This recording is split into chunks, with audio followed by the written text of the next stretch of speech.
Voilà. Voilà, je suis là. Deuxième, 10 encore. Deuxième partie. Première partie, je me suis tapé 1 heure du temps. Là, naza aussi sa suite nanga parce qu'il faut na sala yango. Hein? Suite.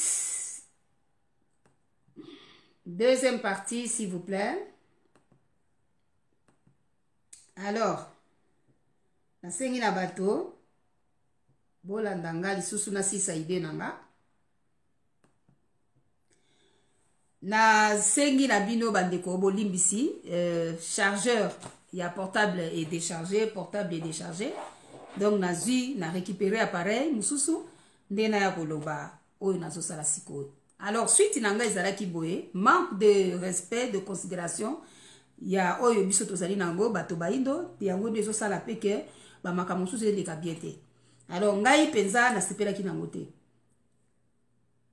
Mwana oyo atosaka baboti avivaka longtemps ndenge balobi pe na masese na Bible. Honore ton père et ta mère pour que tu vives longtemps sur la terre. Alors, tu as remarqué quand même na manque de considération ya kamba parce que kamba eza na dimension nango ezali dimension moko oyo ya mokili mobimbe koyaka. Donc faut toyeba ngo ke mokili mobimba ikobanda ko afriye wana. Siko bozo se rendre na quantité. Parce que nzambe ase akangi molimo na ye kezali akausi mokili na molimo na ye azongisi yango afanisi yango na mboka nkamba nde kamba sikoyo molimo eza kopesama epai ya moto oyo alingi sikoyo ndenge ezalaki ntango akala molimo na ye azopesa yango na banani tusaba toyebi ke molimo na ye kovanda kati na biso mpe kozala na biso libela na libela eza baprofesio ekokisami yango tozokontinue kobetaka sete nango na bato ebele po na bakonzi ebele bayeba ngo to bapoliticien to peuple congolais surtout babima libanda biso tu oyo tozalaki baoyo ya libanda molimo ye kovisite biso na libanda mpo na kolamusa biso. Alors mbote Didier Bitaki to reconnaître nkamba to reconnaître Tata Kimbangu ezali héritage spirituel ya moto moindo. D'abord ceux qui reconnaître yango te pamba na yo atoke gauche droite il faut reconnaître Didier Bitaki. Un jour soko kei na mboka na yo sala tout omekata un jour sala démarche okoma na nkamba place wana okende ko reconnaître nzambe na yo akitaki alati nzoto avandi na nkamba. Vérité mususu ezali te Didier Bitaki ata baye kote na pasteur archibishop eloko ite ba continue ka kobuba kaka ba oyo ba misani kobuba mais fin de toute façon ba na place au kimela sur terre parce que proclamation kalate makambo eza kozala proclamer ba okimela sur pa wa esika wana nde ba maloba na biso ekoma elengi esika nde ba koleba ki ezalaka nde nzambe azo utiliser bato tozala kotia bango kate ndoka nde ezalaki mpenza makambo yango bakolukaka bavideo na biso bakovanda kolanda yango na bachambre bakovanda kolanda yango na bamituka bakovanda kolandelaka yango na bacointar mpo basosola meyeki ozala na bango ntango mosusu retard esi makambo eza sukuna te yango voici le temps ya koprofite. Alors bandeko nazalaki koloba ke ngai nde eza opinion na ngai nasepeli te eza nde ngai nde nasepeli te na ndenge ya komona ndenge bato bazo considérer Tata Kimbangu ndenge bazo considérer kamba ezali ndenge pene sengeli te po ete mokili mobimba tosa biso ezwa biso po sérieux mokili mobimba le monde entier connaît déjà bayebi Tata Kimbangu bato bakonyokola bino bato bazonyokola bino bayebi Tata Kimbangu bayebi ye mais seulement bazotala bino babi mais bango est-ce que pena bango pe baoyeba ye est-ce que bango pe baososola ye est-ce que bango pe bazoyeba penza ye po bango bayebi Tata Kimbangu yango wana bango bakoki jamais koluka ko se compromettre na likambo wana bango bayebi Tata Kimbangu mais bino est-ce que boyebi te yango wana peuple congolais to luka to sukisa na message oyo na sepela kite na groupe ya WhatsApp bandeko tozaka na bango tobetaka masolo etali politique ya mboka moko abwakaki ba information pona kolakisa ete balobi président de la République à recevoir chef spirituel ya Kamba Tata Simoki Maokiangani. Alors ngata mona mona ki yango na lobi ngai na souhaitaki ke ezala d'abord le contraire, c'est-à-dire ye pe akende pe na lukamba. Parce que Congo na biso il faut eyeba pourquoi ba oyo yakala balekaka batikalaka ko considérer pe quand même ba chef spirituel ya nkamba tomoni ndenge Mobutu par exemple azaki très attaché na Papa Diangenda bato ba comprenaka yango te. Bomoni pourquoi Mobutu ti abeti même 30 ans à pouvoir ba yebaki yango tolobi te ke suro bato ba beta ba 30 ans te po oyo zo ya turo yo nzamba to changer mokili na ye azo restaurer makambo na ndenge mususu azo mettre fin na régime oyo mindele ba yaki nango na Afrique pe dans le monde entier. À l'époque des capitalistes, des républicains, ils ont aussi la nango. Le royaume, ils ont la rétabli. Ça, c'est selon le plan divin qui était connu depuis la nuit des temps. Et puis, président, ministre, ministre, la Belgique, hein, comme la Belgique, l'Angleterre, vous voyez, là-bas, on fait des courses au ministre. Et le ministre va former son gouvernement et les choses vont commencer à avancer. Et les trônes, le royauté, comme en Belgique, comme en Angleterre là-bas, vous voyez des exemples comme ça. C'est ça qui était déjà avant, que les Blancs, quand ils sont venus, ils ont tout bousillé, tous ces systèmes-là pour promettre les républiques. Et les républiques, il a confié aux évolués. Et les évolués, ils ont évolué selon l'intelligence des Européens. Alors, que l'histoire et puis farcifaki, occultaki, nous sommes victimes de l'histoire occultée. Donc, génération bawe bakosamaki mingi, sikoyo to lamuki. Alors, obscurantisme historico, yango de tout. Que la politique, ezalaki otambola liboso boye, revoir ndenge ezalaki makama l'arbre à palabre, dans le temps de l'arbre à palabre, le peuple a évolué, nous serons plus dans l'arbre à palabre, mais nous serons au Parlement pour parler des affaires de la cité. Et c'est comme ça qu'il s'est modernisé un peu de l'arbre à palabre au Parlement. Hein? Vous comprenez? Voilà. Alors, si tolobito kota na politique, qui constitué, il y avait ce qu'on appelle la politique, la démocratie participative. C'est-à-dire, on incluait les peuples pour qu'on les attende et qu'on leur réponde selon leurs besoins. Hein? Et ce sont deux choses-là qui étaient là en Afrique. Quand les Européens sont venus, ils ont tout bousillé en créant la division, la zizanie, hein, en instrumentalisant nos différents petits conflits pour les attiser afin que nous soyons tiraillés entre nous et nous diviser. Donc, cette manière, ce n'est pas bien. Alors, maintenant, tout ça là, ça va finir pour retourner avec les bonnes valeurs du temps d'autrefois. Hein? C'est un peu ça. Alors, maintenant, l'obscurantisme religieux, ça, il faut le dire, c'est que nous avons un sauveur qui était venu na Komba Tata Kimbangu. Tata Kimbangu est dans la Bible. Mais ça présente dans la Bible et moi je vous dis, je vous donne mon témoignage. Par exemple, vous êtes libre de le croire ou ne pas le croire. Hein? C'est la démocratie comme vous dites. Hein? C'est-à-dire que de toute façon, personne n'a la science infuse. Ce n'est pas ce que j'ai dit, seulement que je dis toute la vérité. Je ne connais qu'en partie. Mais laissez-moi vous dire tout simplement que le peu que moi je vous apporte est quand même aussi important pour que les gens prennent conscience. Alors, je voulais déchirer la Bible. Le jour quand j'avais compris Tata Kimbangu, j'ai dit, ça ne sert à rien de lire cette Bible, je vais la déchirer. Et j'ai entendu une petite voix me dire, ne déchire pas, parce que tu n'auras pas qu'à me témoigner, tu vas prêcher. Mais tout est là, mais c'est codé. Bien qu'il y a des choses qu'on a eu à... mais gardez ça quand même. Je vais t'aider. Je t'aiderai. Nako sungayo. Alors c'est là que je me suis dit, bon, comme ça, si ça devient intéressant, Nako somba Bible mususu, parce que l'ancienne est kataneki mingi de nango na somba oyo yasika oyo. Alors, kosoma na sombi oyo yasika oyo, revoir kotanga yango, ezana bablo comme si totanga ka, on nous dit deuxième voix, que awa, en fait, en réalité, c'est ça ce qu'on avait voulu dire. Voilà pourquoi nazalaka na kaye na ngai, oyo babenga kango bloc note, na swaka ba inspiration na ngai na tiaka ngo na komaka neti na kaye oyo, to na kane mo kwambuke soki na bimi libanda, pona na makanisi wana ekima ngai te. Donc biso ba tosala travail ya éveil à conscience tous en musala ebele ya ba ndiko ba bolingo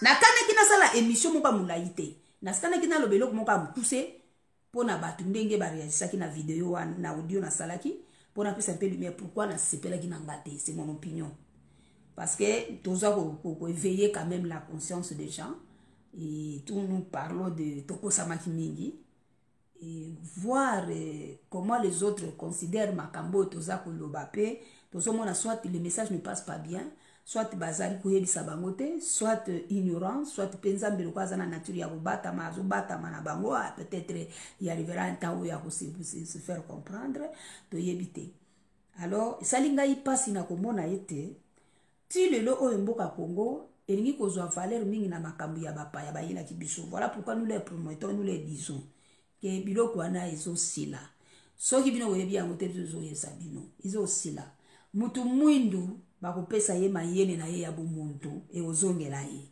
ako comprendre eza lokola mwana tanga botami azo suba na bilamba lelo azo suba lobi asuba me mwana wana oyo biso to botaki azalaki kusuba na bilamba azalaki kusuba na mbetu mwana wana akotika kusuba na mbetu akotika kusuba na bilamba mwana wana akoma kotelema ye moko kende kosuba mwana wana akokoma na moma moko alobi pampersi alobi na kolata su pampersi te nazokende ngamo kosala toilette biso bamama tobota toyebi komona développement ya mwana ndenge akolelaka ezali ndenge moko na makambo ya bolimo oyo babengaka yango la maturité spirituelle.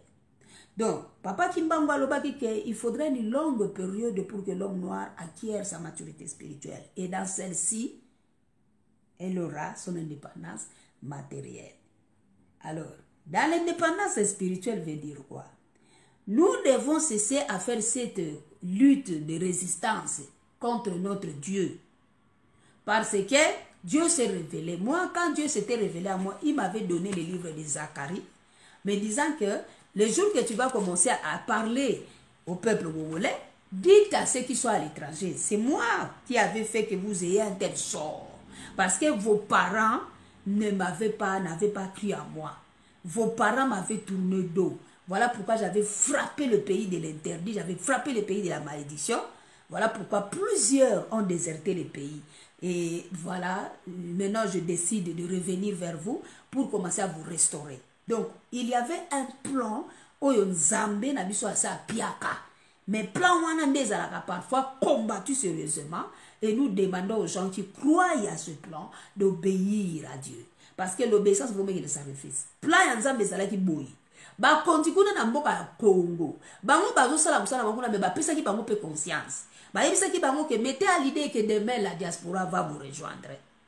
Ba koya ko travailler na bino kati na bango ba mayele ya ndenge na ndenge ezali bakoya ko tia na misala po servir na développement parce que ngonga ya moto moindo ekoki asepela ba konti ba politique ba yebisaki na bango bazana projet wana basala déjà ba plan même pour na diaspora ta bozozo mboka na yo zangiska kolala bazana plan o ba ko aider yo pour na réintégration na yo na kati ya nini ba appartement ba tonga ba appartement ba baki ba tonga pour na ba misusu ba kozanga misusu bazana ndako te batika ndako kala baya ka kufana baza kuna te ba biso boko pesa ko pe place ba oyo bazali ba bola te mais bazana ba moyen penza exact te mais bazo ko zonga te bazana mbongo abiyete ba ofutela bango alors mais bazonga mais ba ofanda wapi.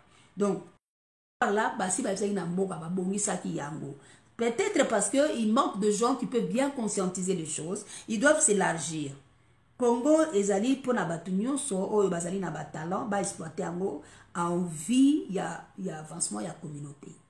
Donc, et là, quand on a s'occupé bazali ko sala yango te zali problème sérieux. Ba ONG ya diaspora isali makawa na libanda, tout le monde a kango ba sala kango ngana sepela kana ngate. J'ai une critique à porter à toutes ces associations parce qu'ils ne sont pas sincères.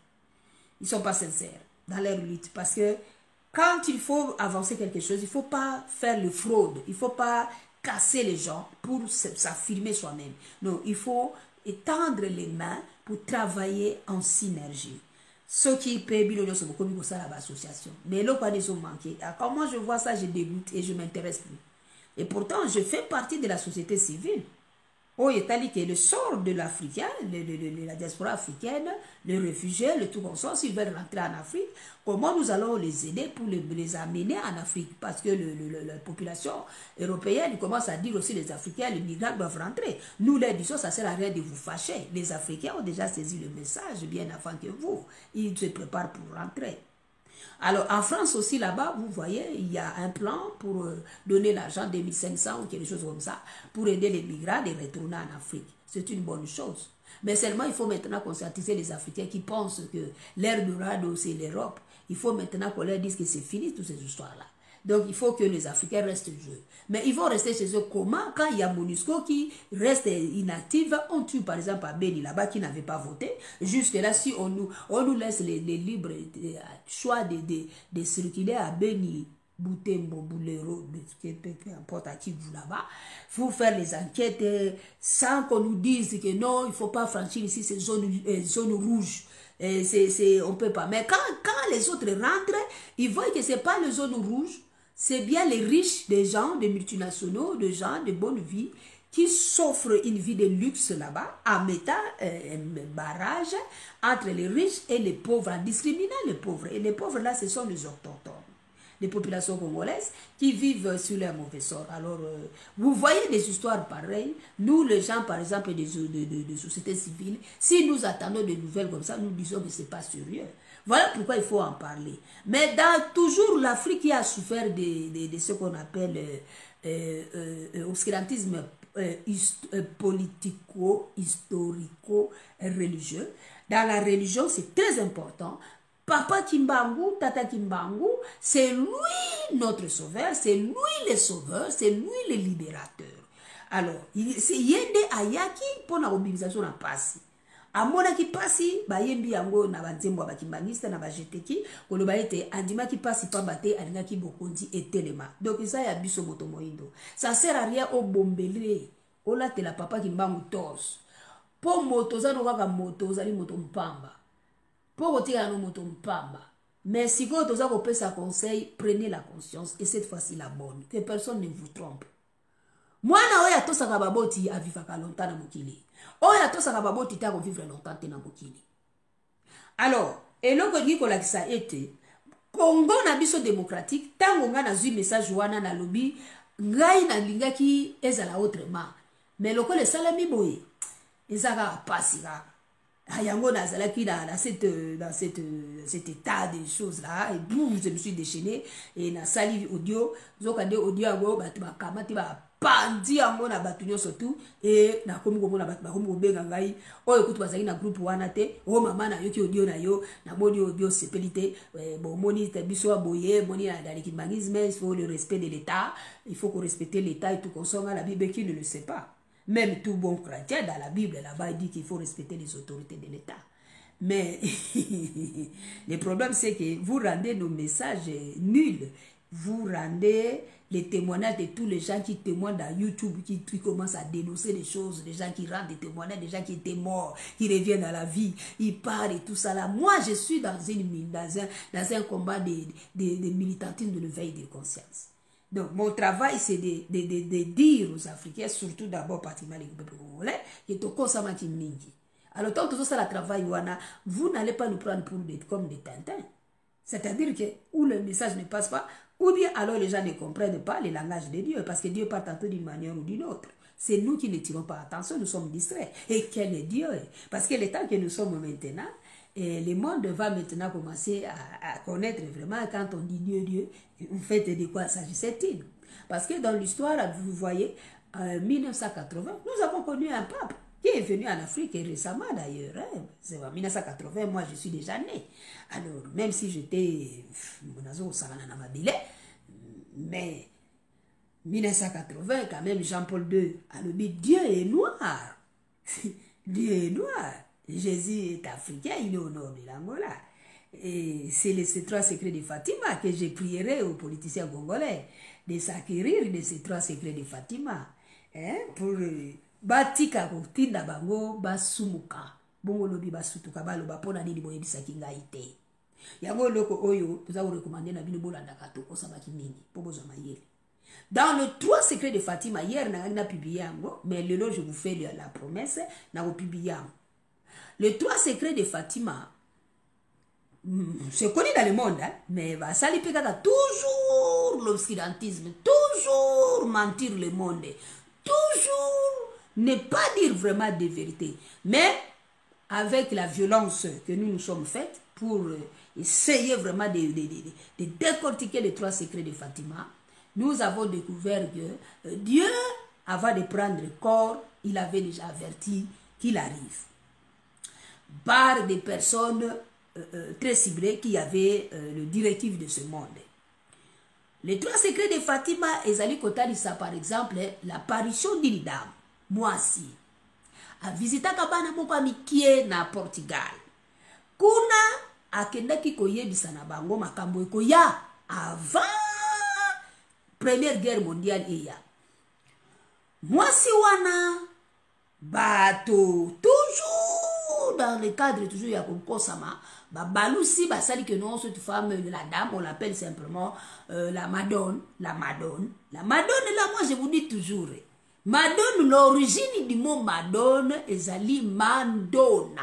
Nona ezalaki appellation oyo bazalaki kopesa na bato bazalaki na royaume Congo bana basi bazalaki kobenga bango bandona. Na Bible kuna bozomona batiango ba princesse, hein, princesse fille de Sion, ton roi arrive, assisi tout ces histoires là qui ont essayé un peu de voilà.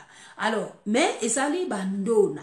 Ndona ezalaki kolakisa lokola reine. Mais reine peut-être kaka reine alati couronne, non? Ndona ezalaki le pouvoir de régner aussi, le pouvoir de dominer aussi. C'est-à-dire que c'était donné à l'homme ainsi qu'à la femme en Afrique. C'était comme ça. Voilà pourquoi l'Afrique ancestrale avait connu aussi des reines et des reines très puissantes qui géraient les affaires du royaume à telle enseigne que l'étranger arrive et se dit mais qui dirige ici? Non, on lui montre une femme. Et c'est très impressionnant. Moi, comme je suis passionné de l'histoire, j'ai découvert les femmes telles que la reine Cadence. Balobi, moi, qui n'a mépris, supporté pas l'humiliation. A bunda jusqu'à ce que son œil a été crevé, mais a résisté jusqu'à résister par Romain. Mis une femme noire qui s'appelait Cadence. Et à côté, je pense à Bambali, quelque chose comme ça. Donc, voilà. Et Nona, c'était que dans la Bible, hein, vous voyez, Dieu dit que oh, voilà, l'homme et la femme, il dit, je le bénis, soyez féconds, multipliez, cultivez la terre, dominez, assujettissez. Et c'est conjugué dans la 3e personne du pluriel. Ceux qui ont à la Bible, voilà, vous avez donc Nzambe, vient Nzambe, Azaï Onobela, Mobali Piazo Onobela, Nawasi. Parce que la phrase est conjuguée dans la 3e personne du pluriel. Donc on est en train de s'adresser à 2 personnes. D'où les pouvoirs donnés à l'homme de diriger, c'était donné aussi à la femme. Alors, il y a authenticité, il y a bio, et c'est là qui va benga qui va ndona. Basi va ndona, donc c'est bon. Alors, parce que toutes les langues du monde, c'est inspiré du Congo, des petits Congo. Voilà, c'est vraiment les vérités comme ça là. Voilà. Alors, toutes les langues du monde, c'est inspiré de la langue du Congo. Voilà pourquoi, quand le Congo dit Mandona ou Ndona, ba bendiango la Madone. La Madone, oh la Madone, tout comme ça. Donc, voilà des malhonnêtetés comme ça là que nous ne sommes plus d'accord. C'est pourquoi tous allez dénoncer dans les livres que les gens sont en train d'écrire, de faire leurs expositions, ça comment la langue du Congo a inspiré même le latin, comment la langue du Congo a inspiré la langue hébraïque, comment la langue du Congo est tout comme ça, avec des preuves à l'appui. Hein.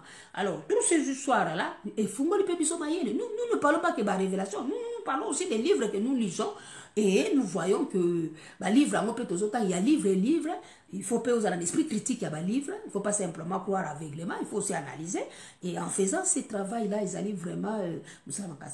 Alors, bande konangai, c'est quoi yo? Ndenge toza komona siko na likambo yo ya biso bayindo tozo kolinga kososola nzambe na biso bakita-kite ezali kosala malamu te. 3 secrets de Fatima, considération ya nkamba pe ya papa Kimbangu, importance nango ezali kouta pe na makambo oyo ezali ko dénoncer na mokili. Donc kopesa l'exemple ya temple oyo tobengi histoire ya manœuvre de Kimaza. C'est une réalité qui s'est passée au Congo vers 1935-38, je ne sais pas si j'ai bonne mémoire. hein? Les manœuvres de Kimasa. Temple moko ezali kokuta likolo eza kokita eza komata bamindele bazali ko bombarder yango croyant que voilà nous allons exploser ce temple là qui descend comme ça. Est-ce que ce n'est pas la prophétie de l'apôtre Jean écrit dans l'Apocalypse qui est en train de se réaliser sous nos yeux? Mais quelle horreur! Mais on va nous prendre des voleurs parce que nous avons déjà falsifié un peu beaucoup de choses. Alors makambo c'est pas possible de commencer à bombarder les temples là des manœuvres de Kimasa. Bazo bombarder et ça c'est déjà premier point de l'importance, la valeur dimensionnelle d'un Nkamba. Donc, c'est si on veut lister les choses qui démontrent la valeur d'un Nkamba, Tobandina nous a la manœuvre de Kimasa. Donc, cela veut dire que le peuple congolais ainsi que leurs politiciens, ceux qui bazali malhonnêtes, bango moko bagosamba balobi osala bango malamute. Voilà la raison pour laquelle nous avons bimisi batuloko la biso pour te rappeler ba makambo. Manœuvre de Kimasa, c'est l'un des exemples qui démontre l'importance du temple de Kamba. Alors, maintenant, si vous avez une manœuvre de Kimasa, pour la l'importance de Kamba, parce que c'est une réalité prophétique, hein? Prophétie, où il y a n'apôtre Jean, dans le département, mon vision, il y a temple, du point de vue géographique, il y a un Kamba. Il y a un Kamba, c'est au nord de l'Angola. Alors, deuxième exemple, il y a valeur, il y a temple ya Nkamba, ezali oyo tozali gobenga na nini na likambo oyo pe talemaki ya 3 secrets de Fatima. Il y a 3 secrets de Fatima, ba contenu nango na sali résumé kaka ndenge na sina tanga yango, ezali ete la Madone mwasi ya moto moindo wana a visitaki bango. Bon, moni, donc, vite à Kanga, s'il vous plaît. Il faut pas qu'on commandona. Ngana zolo ba donate. Na lobi ndona. Papa, yo kaseka yo moko za mo Kongo aliboso. Ba Kongo pe ba yebi ke ndona ila kisi ne titre ba za ko pesa go ya banini. Omoni eloko oyo ngana zolo ba portugais que le Congo ont adopté. Mais ezali un mot portugais que le Congo ont adopté. Non, le Congo n'ont pas adopté dona. Dona ne ba portugais. Mais nona papa ou natake mkonge za ebani na eni. Omoni yo sala ka pe parfois bilo to reposa ko yango. Yo zo koma makambu, ozali ko changer maloba. Tozo loba dona te, tozo loba nona avec n. Eza na ki Congo, ba zoaki yango te pa ba portugais. S'il vous plaît, la langue ki Congo est sa langue authentique. Sois fier d'ailleurs parce que loko moko bazo contredire eza wate. Tika ngana sala non exposé na ngai ya ndenge bazo manquer respect à tata kimbabu na Kamba. Pona kokende na Vatican. Tika biso to sala musala oyo ba pesi na biso. Bino ko sala musala na bino oyo yozo maîtriser ya histoire soki ko memela biso oyo nini yozo maîtriser. Moi je suis là pour militer pour la mémoire de tata Kimbangu et de la valeur de Nkamba pour que bato ba comprendre la valeur inépuisable de Kamba. To mona yango santo koma yango. Lokola to sosoli yango to kenda yango pe toza ko fungolela bato ba yeba yango. Donc c'est ça notre travail. Alors, bande konangai ba congolais, laissez-moi vous dire une chose. Kamba batu baza ko respecter te, tata Kimbangu batu baza ko considérer te, mais plus bazali ko considérer oya libanda au détriment de Kamba et de tata Kimbangu. Voilà les chocs na ngai ndezalaki wana. Donc na bato ba réagir ko contacter ngai suite ya audio na ba penseli bino na ba WhatsApp ngai na pesa ki bino toujours réponse que eza opinion na ngai. Ça c'est moi, ça ne tient qu'à moi. Je ne suis pas hypocrite, je ne peux pas cacher ça.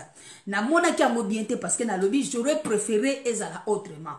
C'est-à-dire que non, yé président actuel ya Congo akende Nkamba. D'autant plus que na uti ko zwa ndeko moko abengi ngai. Abenga na Kishasa kuna ndeko wana na koptanga kombote mais ayebisi ngambi me mama.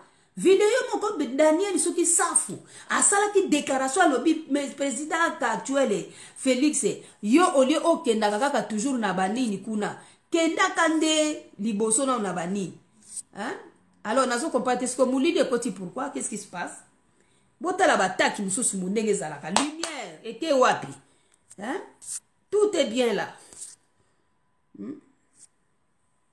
donc c'est-à-dire que ba pesa ki na ye comment dirais-je, Lini a kende na Kamba po makambo a Congo po etambola bien mboka Congo etambola na spiritualité à Kamba. Il y a Vatican te, il y a l'église de réveil te, il y a ba pasteur bango kutunanga zalwa inondation ba na solution te. Ba pasteur ya l'église de réveil ba na solution te. à part certains parmi eux oyo bakimaka na butu lokola ba Nicodème kokende kobatama mpona kokende na kamba na butu toseli na bato akama ifo bofilimaka bango bokandaka baarchive mpo soki alingi adérape bolakisa archive tala yo yaka mokolo oyo boye parce que nga pena so nazalaka na babiloko ya ndenge wana ela pena koyesaka bango keno eza likambo kobatama te nzambe alobi soki oyoki ngai soni ngai mpe mokolo wana koyoka oyo soni tokomi na ntango ya fo tolakisa mokili nzambe na biso soki tobundanaki totokaki mpona kolakisa kolo yesu boni te tokotoka pe te mpona kolakisa tataki mbango. Donc voilà l'importance de valeur de kamba manœuvre ebiki maza eza kolakisa valeur na ye. Zacharie chapitre 8 oyo nauti kota ndenge balobaki wana mobimeko ya place wana tala dimension ya valeur na universel. Tozali koloba likambo ya 3 secrets de Fatima. Na 3 secrets de Fatima bandeko ba bolingo mbolanda oyo dompe aza kokomela biso wana te parce que alingi sikoyo amemanga na discussion na ye pongana landa sikoyo kosala ka explication to na loba ke na yebite que ça veut dire dona po ya loba te dona eza portugais papa to banga nzambe omoni biloko musu bo sala bo nzambe un jour au rappelo yango ke dompe tango biso tozo sala travail ya nini yo musala na yo ya ka perturbation o fana nanu ba connaissance tikanga na sala nanu makamu na ngai parce que on a zolo besoin na sens pourquoi me perturber bato mais même si toki ko babenga bango ba nengwa soki nengwa te ba kobenga bango ba ndona titre ya basi baza ko fana na royaume babenga bango ba princesse pas wana na mindele siko na langue na bango sont pas des extrémistes il faut pas kaka biloko nyoso bomona bango c'est non c'est à ye moi je suis pas dans ces histoires là moi je suis dans vérité atata kimbangu na nkamba tango bazo ignorer yango bazo sala sama il faut to éclairer kango tozo ya ko finga batute tozo ya ko éclairer. Donc ndenge zali wana eza problème sikoyo sérieux que peuple congolais na bakondi ba politicien bo sosola kamba bo sosola ngimbangu pendant qu'il est encore temps au lieu ya kosala ka ba résistance ça m'a la bon parfois je comprends certaines attitudes parce que moi aussi ça m'a pris du temps. Il y a choc na zoka ya révélation tata kimbangu mais tant ngonge beti susu ke pona vraiment ya ko la musa yango nyonso je n'ai plus hésité à un instant na telemi mbala moko du yango loko tozoloba 3 secrets de Fatima ezali boy soki yo yeba ngote yo congolais oso yo kangai na ba pasteur na bino po ba pasteur pe ba yokisa ba biyo kisa soni ya bango moko surtout ba pasteur congolais parce que bazote ya biloko yo bango moko bale batala bango ba siko ba biloko ba révéler oyo tilo bango ba yoka te parce que ba yoka penza na asi ba sa la retraite ya ba pasteur des églises de réveil ba kutani ba zu ba biloko to ba sangisi po ba débattre ba prier pour te ba senga lumière ya molimo saint. Naza sur mokolo wana de bango de bakokota sous grand réveil parce que tous ceux qui sont en train de faire sans presser de démontrer kimbangu au peuple congolais aux chrétiens et tout consort aux chrétiens congolais ezali bazo l'excellent bango pamba bazo yango na benga ba passe temps parce que au lieu basala makambo selon le temps et ce que veut Dieu dans son temps bango basala makambo en déphasage ya temps d'où bazo l'excellent bango l'air. Alors secret de Fatima ezalaki boye moi si wana la madone ndenge bango babenga la madone ndona wana na kota entre parenthèses to ba pe ndona nkenge ndona wana la femme noire là abimelaka ba 3 tourterelles o ezali bana mike bazalaki kozala na bibwele na Portugal na village moko boye na bosani kombo ango eza kombo moko boye tout ça là. Et pourquoi na Portugal kaka parce que c'est le Portugal les alliés na makamboleka ki na Congo na mbanza Congo na Congo ya totela na royaume Congo parce que c'était ba portugais mbe bato ba yaka na reine na bango pour nous moko boyebi sur l'Afrique la bulle la fameuse bulle papale où le Vatican écrit une lettre au roi de Portugal qui ba kende coloniser ba Sarrazin les ennemis de Christ et chaque vous imaginez cette histoire là. Alors lettre Vatican et comme là qui na roi ya Portugal pour ekita en Afrique cette histoire de bout papa les archives pe na ba YouTube wana na ba Google wana ba tia ba extrait nango. Alors et lo kwa nesala ke ba ya en Afrique. Alors comme c'était Portugal mutoa andimaki asala rolwana na yebite ce qui à l'époque là l'Europe était confiée au Portugal comme aujourd'hui l'Europe est confiée à l'Allemagne. L'Allemagne gère l'Europe à peu près comme dans les temps là Portugal gérait l'Europe. Alors voilà pourquoi makambo yo ye au Portugal a bebisaki na époque kwana ba yesi ko yo yebisa ye le rendez-vous de l'histoire ba yebisaki ke ba kozonga ba gei mais ba kozonga lisusu yango wana tango bazoya nde bakendaki kopesa bana ndesiko bana mike wana bana wana bamema message bapesa yango na basango. Donc catholique ndenge azali wana azali na makambo tout ya Congo démocratique. Donc bazali wana, donc c'est à dire que tant ba politicien na bino batala ba bango pena de somba bango parce que so ki eza oya mayela ko telema na batande wana te parce que yebi ke ezali ba terrain moko abiete.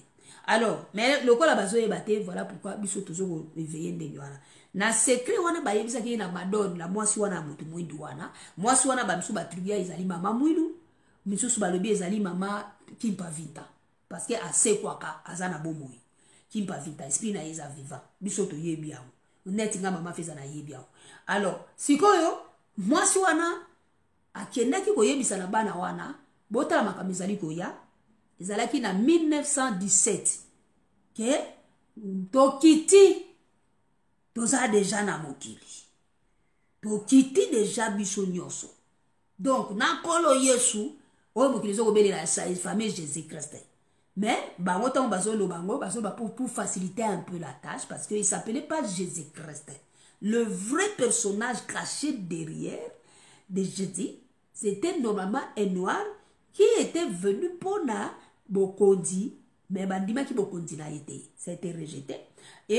Mais alors que c'était un Bokondi divin, roi divin, c'est-à-dire que Bokondi n'a et outi nanzame pour faire le bien na ba peuple baindo mais ba linga ki angote. Ndeka lelo ezali ba congolais ba boya ba continuer surtout et cette manière aussi à koboya ka boyaka, il faut pas ba congolais ba bitali la penano hein parce que tout le temps les éternels contestateurs les appels d'identité moko malamuté parce que c'est à vous colle dans la peau bino peuple oyo boboyaka nyonso batindelaka bino c'est pas bien pour boboya na oyo ba boyaka te lobby sous souffrir parce que vous êtes un peuple qui souffre beaucoup. Vous allez souffrir beaucoup alors que vous avez un pays qui les miens. Il faut comprendre aussi pourquoi les bénédictions qui nous ont été données en partage, nous n'en profitons pas. Or, dans la Bible que vous lisez avec vos pasteurs, il y a des exemples qu'on a montré les signes de malédiction. Quand les biens de la terre qui vous est donné en partage, vous n'en profitez pas, c'est une malédiction. Vos menus, bétail et tout ça, là, vos récoltes seront maudits ou livrés à un étranger. Votre héritage est confié à l'étranger, c'est une malédiction. Alors, la plupart de certaines malédictions décrites dans la Bible, c'était dû à l'obéissance, à la désobéissance de leur Dieu. Quand leur Dieu dit aller à gauche et ils vont à droite. Comme résultat, ils vont vivre de certaines choses qui ne marcheront pas. Donc, il est quand même temps que l'homme noir commence un peu à revoir pourquoi je souffre. Hein? Alors, maintenant, la Madone, la femme noire, était allée en Portugal parce que le Portugal était lié dans la chute du royaume Congo d'Antotila. Parce que le Portugal avait fait chuter le roi divin qui était Ndingankuvu. Avec les histoires de baptême là qui n'étaient pas vraiment bons. Et on les a avertis que nous sommes descendus. Nous allions à Kokita, Bissonio Sotokiti, puis tous en Angola. Mais pour confirmer ma cambo et tous allés koyebi sanabino, voici ce qui va arriver. Premièrement, ça sera la première guerre mondiale. Et koya na ba période boye. Donc ezala ki ba signe annonciateur ya ko kikaya banzambe wana. Bon lokola mutu moyindo surtout peuple congolais tangaka te, oyebite oyo kaka on dirait ba oloba les trois secrets de Fatima. C'est quoi secret de Fatima? So bato wana lokola ba misala ko kosa ba mbrouiller histoire wana. Pour une femme blanche avait parlé sur les grands événements qui vont arriver dans le monde et tout consort et tout ça. Non, non, non, non. Les grands événements, c'était des signes annonciateurs. Parce que dans votre Bible là-bas, il avait dit que quand les signes, quand cela sera le retour de ton règne, il a dit quoi? Vous aurez des guerres et des cris de guerre. Il a commencé à ça. Une nation s'élèvera contre une autre, mais ça ne sera pas la fin. Ce n'est que le commencement. Alors, la fin là que Christ parlait, il y a encore c'était la fin d'un règne, la fin d'un cycle. Il y a mon deux étapes. Alors, maintenant, tant que est au Kiti, et premier des signes, c'est le déclenchement de la Première Guerre mondiale. C'était pour renverser certains systèmes établis dans les temps là. Alors, dans 1917, c'était un certain mois de mai, je pense, 13 mai, je ne sais pas, 1917, que bana wana bazwaki apparition na mboka Portugal wana parce que pourquoi? Parce que le Portugal avait servi pour la chute du royaume Congo d'Antotela. Raison pour laquelle le rendez-vous de l'histoire babaki était tokoya. Basoko lokola baye bake koyebisa kuna po bana wana. L'impact de ce message c'était le contenu donné aux enfants mineurs qui venaient. Boyebi ke bana ni leur nature parfois ils disent la vérité. Alors bana balobi to moni maman moko ayela ki biso apparaître biso avec beaucoup de lumière et tout comme ça. Il a dit ça. Yango ba pesa ki na ba pe ba ebisi bango pesa nani na ba sango mokonzi. Balobi te bo pesa na ba rêver po ba to rêver na ba 1917 wana je sais pas vraiment trop. Je vais un peu me renseigner à l'époque il y a Martin Luther, le moine allemand. Il y a Martin Luther, au 15e siècle, oui, Martin Luther. Parce que pesa ki catholique parce que c'est catholique la religion. Oyo yangonde yaki kola sa moto moindo pongi ya ba bébé. Yango pesa ki pena bango po ba yeba ete to yebisa ki bino to ya to ye. Et voici les signes oyo to lobaki ekosalema na boye ina biso ba guerre ko banda. Alors ba guerre wana ezalaki ni renversement de certains systèmes. Ba lobaki déclenchement de la première guerre mondiale. Pesa ki na bana wana. Deuxième signe ezalaki déclenchement ya deuxième guerre mondiale pour renverser système ya URSS parce que si URSS a initiaki eloko moko ya anti-dieu. Donc babilo ko mwana baki pe yango pe renversement pe nango ekosalema yango wana URSS ezalaki renversé banosaki pe na bana wana et na batana c'est déjà balobi ke ngai na mwana na ngai biso nyonso na bandani to kiti toza déjà na nord ya Angola. Alors, troisième secret de Fatima. Donc, premier secret, c'est qui annonce la première guerre mondiale. Deuxième secret, c'est qu'il y a deuxième guerre mondiale. Il y a chute, il y a URSS. Parce que, le système est anti-dieu. Donc, le système il devait le renverser. Et le troisième secret, c'est ça le plus important parce que le troisième secret, pesa ki na bana wana ningisa et moi si anga mutu mwindu azalaki ko paraître na batan na ye et les gens venaient de partout parce que bomoni binde ba impressionné ba bloga ndengwana po balobi apparition moko yakawa ya mwasi moko yakawa en réalité yo mutu mwindu fo yeba yango ezali mwasi ya mutu mwindu. Po mari wana balobaka na Bible azalaki mutu mwindu ezalaki mwasi azalaki na mboka Congo de Antotela. Donc il faut boyeba yango vérité penza sans tricage de yango wana. Bon so bota bo bude na bino botambola na bino na ba ignorance ndenge bomesana yango poko kufa kala kwa basoso parce que bakomone lemboka ti de ya ignorance. Muto ya miyebi atambola avec dignité. Oya miyebi ta asambolole. Donc ce qui veut dire bango bayaki susu ko yebisa na bango ete na troisième secret bo fungola ngo kaka na 1960. Ça, ezali kola sa importance ya dimension ya kamba. Ezali ya 1960. Pourquoi ya 1960? Ba bomba ki yango de 1900 soki combien ba pesa ki ba usu 40 et quelques wana na yebite sur quoi balobi efungwa makaka na 1960 balobi pourquoi la raison était donnée était parce que na 1960 et cause un peu plus clair. Un peu plus clair na 1960. Vous voyez? Donc, en 1960, vous allez un peu plus clair. Donc, cela voudrait tout simplement dire que qu'est-ce qu'on des événements où il y a les cas qui allons en 1960 en Afrique.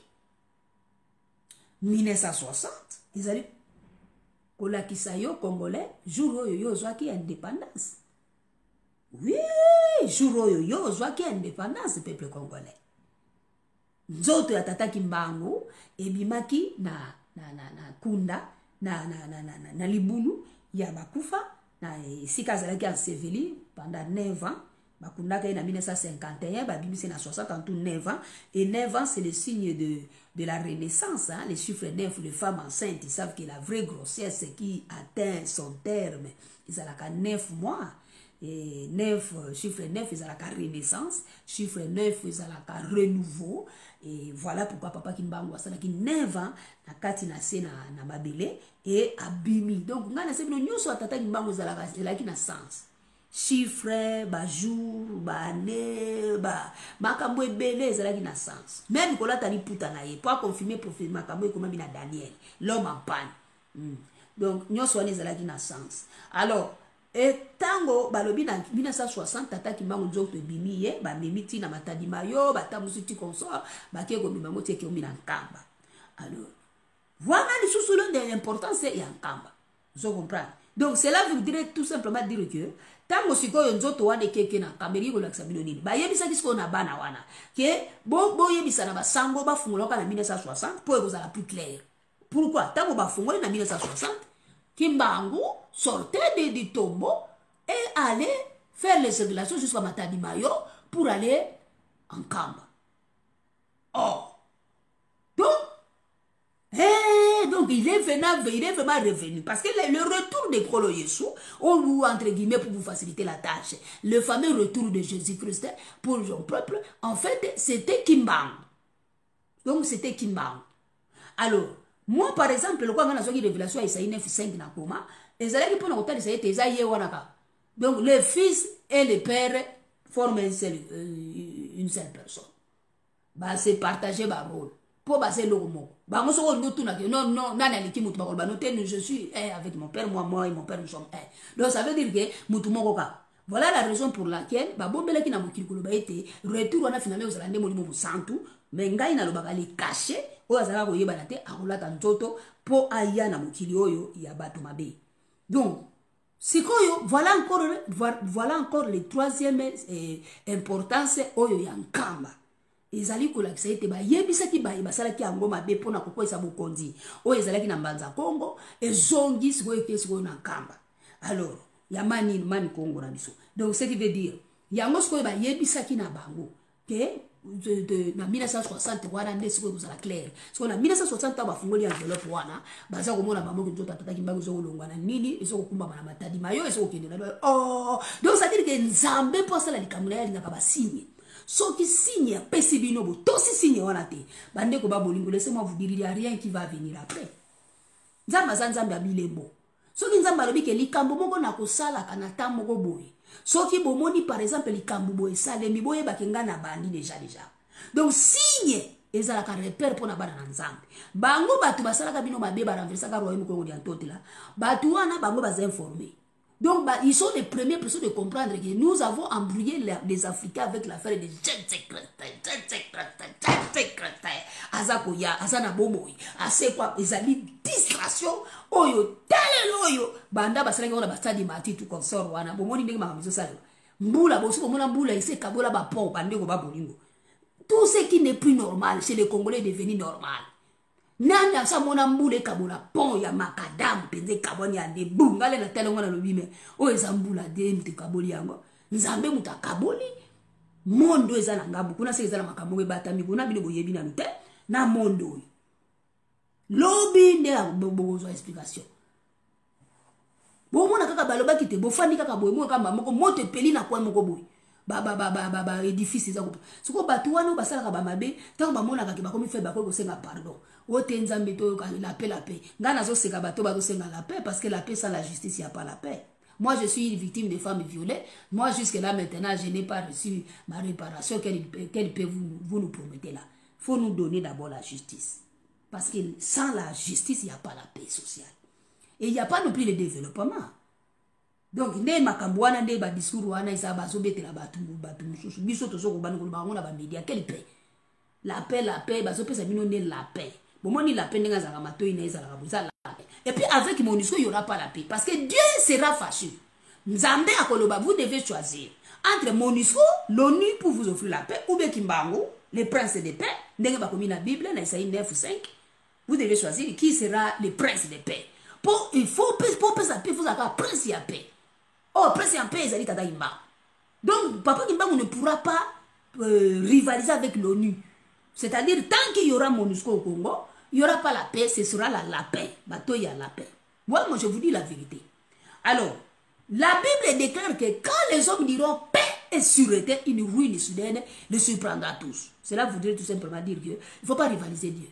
Oh, il y a un Congo, paix, Mokimobimba, et ça lui règne à tata Kimbangu. C'est le règne de paix et de justice.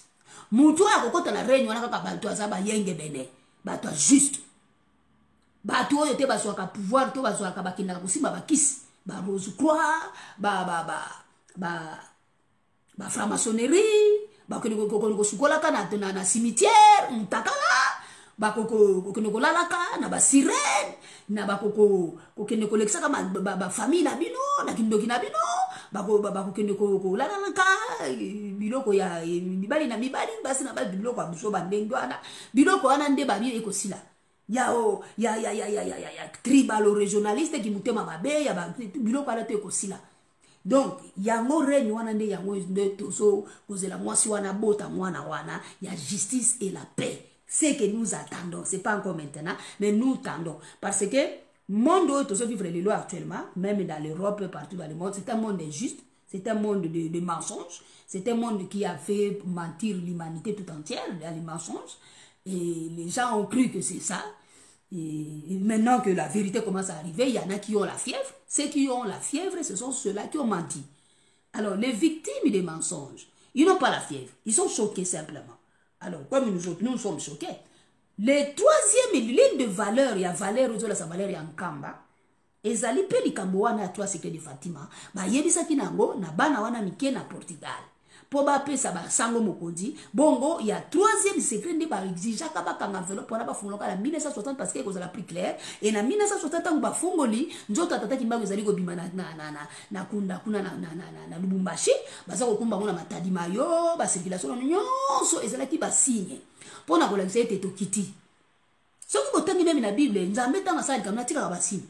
Balobi ko leso avaya balobi ko mona Jean Baptiste bino bobi kuna na Bible Jean Baptiste na histoire na Bible boloba ko ntonga nzila mais ntonga nzila mais na Bible bango na babengi ni Jean Baptiste c'est-à-dire mutoyo azako ya ko préparer mitema na bango bobongwa na bosala boye mukonza azako ya vuluzi alinga ka boye bozala bien po buto bokonzi wana tango ko ya tozala bien biso nyonso tout bato ba balisaka le chemin pour que yaya. Alors babilo ko babeta na Bible masolo wana na réalité zo vivre na bamboka na bino. Tata kimbangu tango ayeba sosoli ete ami bota misusu na 1918 mwana na ye papa na ye de tata diange na kontema o to za ko benga troisième personne dans la Trinité. Ils ont choqué certaines sensibilités, mais on s'en fout si ça vous choque, c'est pas votre problème. Moi je suis pas responsable de votre incrédulité. Moi ce que je suis responsable, c'est de vous conscientiser, c'est de vous dire des choses que nous connaissons, des vérités que si vous croyez à cela, vous allez vous-même vivre ça, palper ça dans votre vie et vous allez vous retrouver. Alors, maintenant, le problème, c'est quoi? Tata Diange na kuntema, azala ki onasko lokola ngai na benga kaye na prophète de lamentation, parce qu'il fallait ate ya mingi. Azala ki kolela ya mkolo, ndebo moni na couverture na nga na Facebook wana ninga komike mutu muindo muta wapi. Ozo yeba lisusu te. Ponyo so twana nini, malgré tata kimbangwa ya moni passe pour la bino. Malgré à souffrir comme jamais un homme a souffert. Pas si wana ezala ki ya yete ya yo mutu muindo. Mais malgré cela, ozali kopesa ye valeur oyo yazali na yango te. C'est important si Nkamba eza fandi pe na trois secrets de Fatima. Si ni ba pesa ki na baye ba kosa kabino. Bozo otalanga na video, bozo obeta kara mwana moso ka kobimisa ba ba video ba mini kama makasi vraiment en tout cas. Oui, so ki biso tozali te banani biso ba koloba na place na biso. Parce que bakimbangi c'est l'air balobaka bangaka bangote balobaka bazali bato babunga nzela bazosambela nzambe nini nzambe alobi te siko na uzwa kota kimbangi na zozo libanda siko azwi biso siko to bani ko lobango fo boyoka les signes des temps et des circonstances nzambe azoko lobela peuple na ye. Troisième secret de Fatima ezali mokolo ya kofungola enveloppe pendant 1960 parce que les choses seront plus claires et clarté na mona ki na nzoto atata kimbango bima ye na sena babile comme maye nzela parcours matadi mayo na matadi mayo pare batu basaka ba aventure ba yaka po ba luka ba beta ye mabanga ba bamba ye mabanga na ba jeune garçon moko botu so comprendre te so ki zaki ba démon humain ba te ba zuba ba bamba yesu tupendenga nene ne yango ba créer ki ba benga ka ba surveillant o ba yaki ba bi bitumango ya bolimo metomone ko mpe ya nzoto. Donc c'est-à-dire que mon personne peut ma coffre peut autant vous avez ma coffre. Oui, autant vous avez. Là ça. J'ouvre un peu une parenthèse. J'ouvre un peu une parenthèse. Ma série a bavao yaki abaki phénomène combattant 2011. Nana ngwa côté yanga ma combattant. Biso mutu, c'est nous qui avons fait le combat ici dans l'Europe, c'est nous. Biso ba maman fait ba ko benga biso nga ba pesa kinga titre ya haute conseillère ya résistance. Donc tout makambo aveleka so bakosema mama Congo te feza te c'est rien bango moko bazana ba otala yebi ngai basala ko benga mama atala likambo zali abo to beta bozo yo ngasi ko nazali ko doser tant que ko ba rival nde ba komi ko bebisa ko yo ba conseil na nga ote bozo mona te molimo ne ya ko dozaka aza kolabo aza logola te faut ba la moko niata siko to tuna ka batu wana ba komi wapi eloko ite nzela balobi moto alakisaka nzela bazalaka toujours quoi simanai bandeko phénomène esalamiki na désordre na poto bakombata eloko nini yake wana nafungoli parenthèse mpona kodobete ndio importance totosa tata kimbango totika kosala baventure parce que mokili eyebi vérité mais bakonzi na biso na basi na mibali na bapastour na bapastan na bapaster ya solo na ya lokuta bango nyonso tu bazosalaka makambo nde bakomprendre. Donc nous devons le dire, il faut arrêter ça. Na phénomène combattant ba désordre ba combattant mususu ba koma ki kosala keno to koma ko beta siko bato mususu ba o ba songo yoka te o a collaborer ko su ndenge nini ba ngo ba za soki ba yoki o pasteur ba pesa ki embargo que des pasteurs de Kinshasa ne viennent plus prêcher en Europe. Alors dès qu'ils attendent qu'un pasteur est venu là-bas, bazo yabou. Ote, pasteur wana ote ate, ba biba otuno ate ate pwani. O aza kolabo. Ou bien soki ba ote ba ke na Beni, ba ke na Rutshuru, ba ke na isika ba obo makuna. Wana nito ndi baba. Wa ya sosa de nous avons nos pasteurs ici, ba te ina biso ba ali to biba ba ote biso. Bande ko na ngai. Nazana passer moko ye moko akomiye ba poto zani tilelo azana page na Facebook sur la suite po bango bakasali kwa na hotel tata kimbangu seke nazali susu na bango te oke likuta nga naza déjà côté pe na vérité bango nde basa côté ya molili to ba fa papa molili mais baza wana ombre il faut que to tindre wa molimo ya kusasumuka po le ba kusasumuka ba ko comprendre que mama feza to jisa ki o mabenzo kande ezala ki na ka iloko moko mais yo ndo kenaki na vitesse supérieure voilà alors bon, voilà bandeko ba bolindo. Likambo wana ba combattant ba sala ka ite ba ya ko kino sala désordre na église moko e organiser ki nini na ye ebengisa ki ba pasteur moko wana. Ba ya na bulka ke ba ya ko sala yoma donc ndenge bango ba sa ko benda lumbe moite. Ngaza ko se bango na biba lumbe moite faut siblaka. Bino ba lumbe moite. Bon que c'est ba ta église za pe normal surtout la série moi j'étais des réveils na maintenant équipé pour la terre biso za ba chrétien. Ça sérieux quand vous allez attaquer nos pasteurs c'est là vraiment c'est pas sérieux biso ce que tout ça va contre tout ça va monter bobo tika l'église pour tolinga ki biloko la mais malgré cela il y avait toujours des brebis galeuses oh baso sala na ndenge na bango ono jamais mère on a pas ali douceur trop ali ga mamus ko doser d'ailleurs ba feza zo ka te feza donc so éviter ba baza na pouvoir kuna donc baza sala nga ndengwa alors bandeko tango baki ko attaquer pasteur ou ba pasteur wana ba combattant ba ye na buluke ba sala lumbe moite na église wana oyo c'est ça la mela kabango exactement na oseka bango mais pour leur montrer que ceux qui bien bokasa boza ba yanke ça ba grand yanke biso baza mbalo ba monte o mona ga yuma ga bona bible neto zo mona ga tata kimbangu yala mutsa mais zo na so pas bible na signé na ko tambusa da po la lipeta to tandania olobi bo rape makasi boye bandeko bakendaki kuna na groupe église wana système gabuli ya lumbe moite bakuta ba chrétien de réveil ba chrétien de ba jeune moko kutu na ba kutu azana bomo isute pe asonana ba yem tabetela ngali sola ba expliquer bi mama ba yabo ba komata pasala hotel to panza disamelo ba bido d'abord église na ça reconnu na l'état l'Allemagne a yebi église na biso to ça l'activité na biso librement bino sko boye bo sambela na biso pété ba biso na bino bozo ka kuna ka bino moko o ba passer ba est-ce que vous consultez comme ça ba pasteur est-ce que vous consultez ba nen hotel ba de deso ba jeune chrétien ba bima groupe ba lobi affaire ni ko bon na moment on a mis to ma so ba Jésus ba Bible ba te so bo ni so ça soni pour ne ça l'événement na biso ko deka o ya olobe ko leka te total yo ko yo so resiste ba li ba tala ba chrétien ba tambusa makofi ba betana na ndenge moko yo ke bango balonga ki bitumba ba betaki bango ti après entre tape ba bengi suna police tant police aye ba tuni bango raison nini to boyi ba passer ba tiaka parce que bino banani po boboyi bino banani o biso za ba combattant le pays est occupé. C'est quoi, des fois, mon délai va raison, les valable. Mais allez faire résistance chez vous. Ici en Allemagne, c'est un état de droit. Vous ne pouvez pas venir ici tabasser déjà parce que sous prétexte que votre pays est occupé. Mais si le pays est occupé, allez-y là-bas libérer votre pays. Comme nous autres et les autres nations du monde ont toujours fait pour se libérer de leurs gens. Vous venez maintenant embêter les gens ici.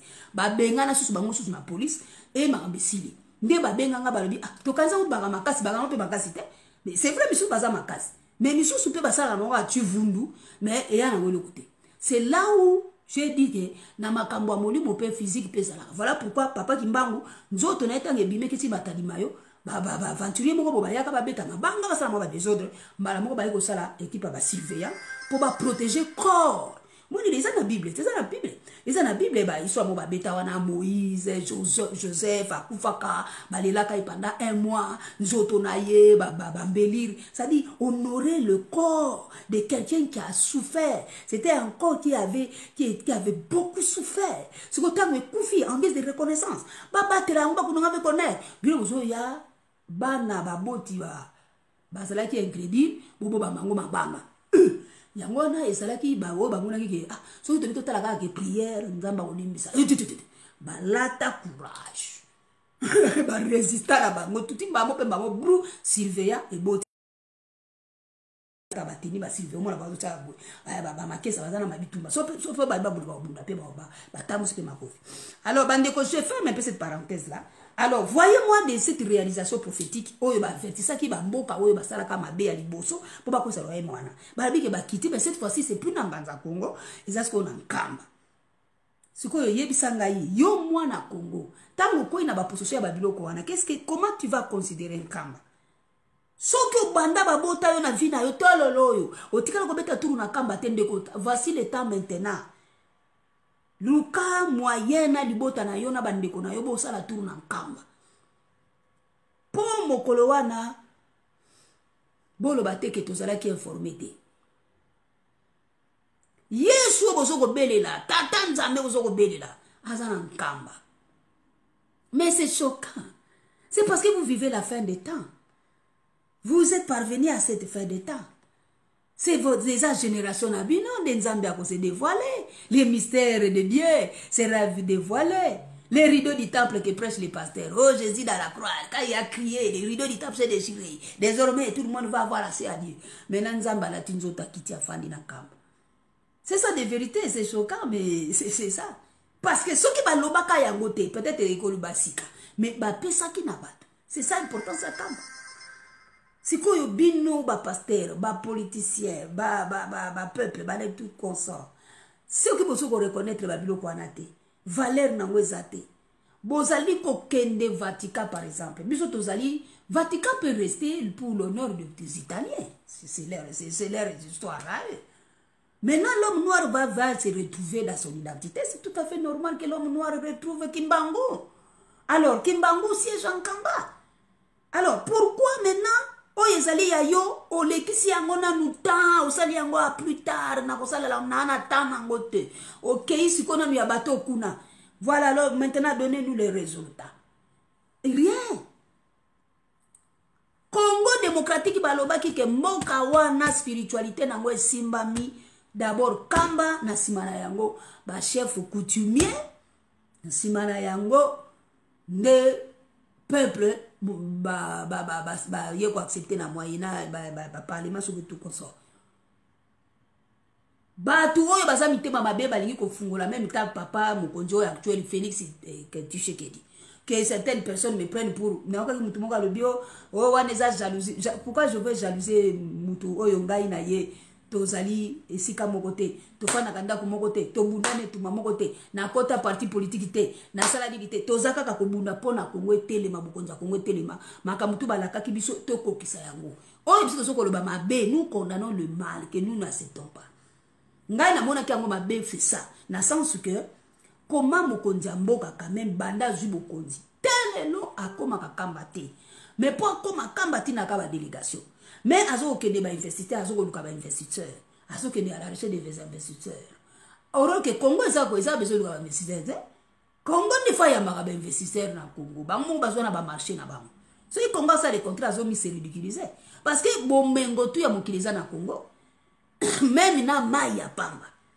Et c'est espoir ya Congo. Tant que propose au mai, au environnement, tout ça là, projet na bango ba yela bato le kuta, mais bazo piéger des Congo. Mai ya Congo, ce que comme ba épuiser ngo pour que peuple congolais a comme ça na mai na ye et c'est que ils ont bimate. Ndé biloko na biso to salité pour ba bila charité bien ordonné comment ba soi-même. Avant que mai que de libanda, peuple ça déjà na mai. C'est ça le bon sens. Ndé biloko ndé biso to za olobila. Alors, makambo ya Congo. Tata Kimbangu asali ya mingi, il faut te devoir ye honneur na ye. Il faut batuma croire na ye. Parce que ceux qui va croire na ye te loko ezate.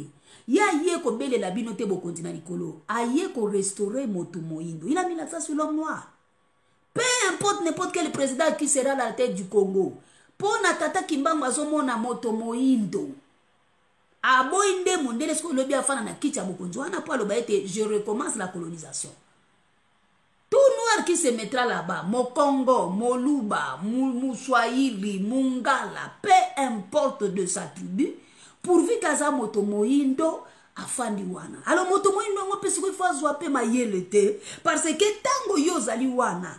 Tobo ite, mais biso toza susu na tina te ya makambo ba Vatican. Biso biloko aletali su biso te. Parce que Nzambe a se dévoilé, a se mibimi, si ce que tu as la kapuna pour nous assembler, pourquoi nous avons fait semblant? Surtout quand nous savons que les trois secrets de Fatima a été confiés au Vatican, qui sont les légataires. Maintenant, nous les bisous, jusqu'à ce que tu commences à taper, tu commences à faire la lettre ouverte dans le Vatican. Vous avez entendu la vérité que vous avez dit. Que 1960 ouvrait le troisième secret, l'enveloppe. Disait quoi? Parce que tout sera clair. Kimbangu a pris possession en Kamba. Le retour de Christ. Seigneur qui crée des formations comme Kimbangu. Parce que les Grecs, qui abréviation, il y a KRST qui veut dire Kersecheta, gardien des mystères. Moto ya décortica comme bomba mi na Kikongo babenga Kimbangu. Et yango tolobi que Christ c'est une déformation du nom Kimbangu. Yango ba vertisa ki na bango que le Christ est descendu. Christ va prendre possession na reine na temple na yesi ke kusale la na nkanda. Bo fungola yango kaka na 1960. Yango la ki bino c'est ça. Christ c'est le mystère de Kimbangu. Alors ba yebi yango. C'est quoi au lieu de pesa honneur, respect na ye tata na biso ozali o likolo mais ozali o nkamba.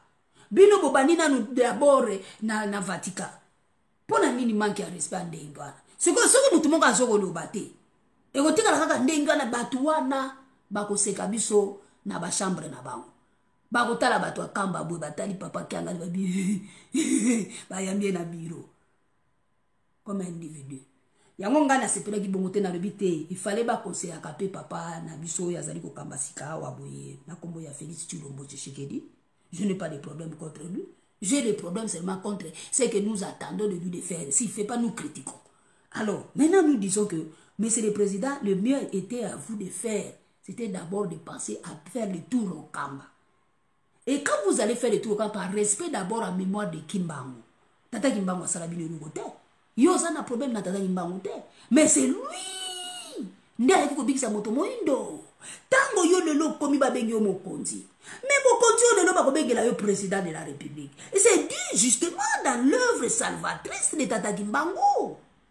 Alors il faut le reconnaître comme ton prédécesseur, Joseph Kabila.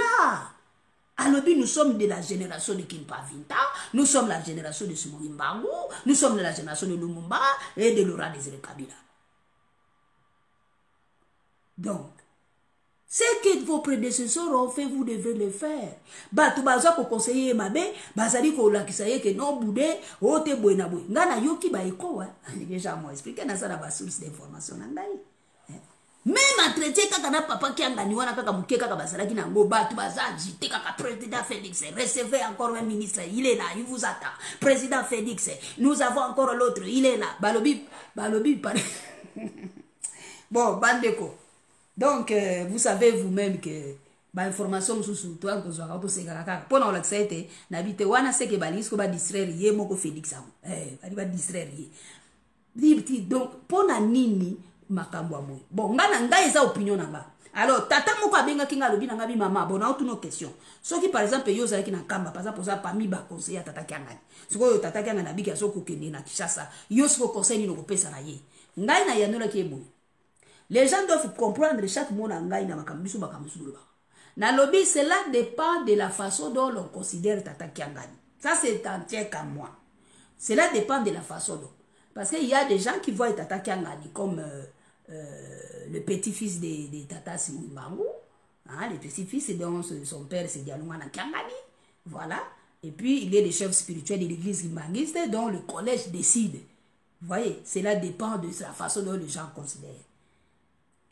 Moi, je considère Tata Kiangani qui est l'empreinte de Kimbangu, de Tata Kimbangu que moi je prêche. En fait, ils ont été à Tata Kiangani en quelque sorte. Parce que, na yebi onga na monaka. Chaque fois que ngai na moni tata Kimbangu, souki na rate, na zomo na tata Kiangani. Donc pour moi, je dis que, par exemple, na répondre à Ndekwana na lobby, est-ce que va conseiller Nzambe? Qui peut conseiller Dieu, par exemple? Dans la Bible, il dit, qui est mon conseiller? Qui m'a appris quand j'ai formé la terre, qui était là pour me dire que Dieu, boyete, ça, moi, vous comprenez? Qui a été le conseiller de Dieu? Qui peut conseiller Dieu? Dans la Bible, pour n'angai mouton nazo considérer yé loko la boye, Dieu on peut pas le conseiller. Parce que aloba même dans la Bible na la parole il y a un passage moko batubia ya Nzambe ka aloba qui peut être mon conseiller? Personne ne peut le conseiller. Ce qui a décidé ba lobi nini liloba na ezali nini oui et amen. Ce qui a rien qui a na ye tata a décidé qui a qui. Mais il tout sepelité qu'il fallait que Zalande d'abord parce que d'abord le patrimoine spirituel qui est en Kamba par respect de Tata Kimbangu mon continue soit koyaka et la moi c'est la mobali vous devrez d'abord commencer à aller saluer Tata tant que vous avez libala vous moi si pour bala bokena loso mona nani baboti te mona loso baboti alors na ndenge pe langage spirituel baboti pe ba para ya molimo basani Bible lo bango. Que les parents, vos parents qui sont méchants, ils savent donner les bonnes choses à leurs enfants. À plus forte raison, moi, votre père de l'esprit, je vous donne pas, moi qui ne vous ai pas privé de mon esprit saint. Hein? Donc, c'est-à-dire, notre père qui est dans les cieux, que ton nom soit sanctifié. Oh non! Ton père et ta mère, d'accord, mais Babali Bosonini, tu aimeras l'éternel ton Dieu de tout ton cœur, de toute ton âme. Mais Nzanda s'est dévoilé, Bakote, Yangona Congo, Naboko Kimate, il n'y a pas dessus, il n'y a pas dessus, beau fêter. Nzamba s'est révélé, il n'y a pas de Dieu. Là, Moko. Moko, kaka, Moko, Tata, Jean-Paul II, Adoubaki, Dieu est noir, et c'est qui m'a. Il n'y a pas d'autre chemin. Il est descendu à la Tinzoto. Christ, Yewana. Des formations de Kimbangu. C'est la vérité sans tricage. Ata bo boudé le lobi na boya opianga raison. Pour na sûr na ba révélation na ngai. Donc yango sko na zo yebisa na bino yote. Pour na nini te eloko ndenge wana to pesa ngona mpe valeur te to bandaka na ko prioriser ba paya au détriment de Kamba. Parce que le détriment c'est quoi? C'est le fait que oyo yo salikuna il fallait que banda naino na ndako. Pour ba peso pe valeur libanda. Les habits qu'on a vu au valeur. Tata Kimbangu, c'est un patrimoine spirituel. Papa Kimbangu n'est pas pour les Bakongo. Papa Kimbangu n'est pas pour le Bakongo seulement. Hein, parce qu'il a été dit que Akobi Melana lignée wana, selon Deutéronome chapitre 12. Dès qu'on a pensé qu'il y a de partir du verset 1 jusqu'à 5, Tata Kimbangu zana katiwana. Dans Deutéronome chapitre 12. Première jusqu'à 5. Ce que ça m'a dit, les tata, papa, maman, pasteur, politicien, pasteur, pasteur et ceux qui sont combattants, tout bas résistant. Tata qui m'a dit katiwana. Alors bien ko pona ligne de votre vie on a la bimele là. Donc à bimele du côté à Bakongo. Mais spirituellement, il est venu pour vous tous. Et pour le monde, il y a eu deux autres races qui ont bénéficié de Kimbangu. De Tata Kimbangu. La preuve, mais vous ne savez pas, roi berger. Bango ba teska mokonzi na mawazani. Nana bimisa kai. Tata Kimbangu. Donc, c'est pour dire qu'un bien précieux comme ça, nous devons d'abord honorer d'abord ce qui est à nous. Après, c'est pas un problème. Si on vous invite, vous pensez aller à Vatican, pour allez-y, si ça vous chante. Mais, s'il vous plaît, honorez d'abord ce qui est à vous. Bah, il y a des rassemblements en Kamba là-bas. Oyo kakuna, oh, bonabu. Tout le monde qui va passer, bah, ça va tout est bien, bah, qui est en Kamba, bah, ça va qui est kuna. Bango bazobenga l'écuménisme. Non. L'écuménisme véritable, c'est le kimbangisme qui va rassembler toutes les congrégations religieuses pour la paix, ça va vérité si vous y a Tanzanie. Mais tout ce qui se passe là-bas, c'est le temps. Mais le demain, parce que Zacharie chapitre 8 ne passera pas. Et vous ça va life net. Donc, conseillons nos dirigeants que biso to sepelité. Il fallait qu'il y ait à la boyété.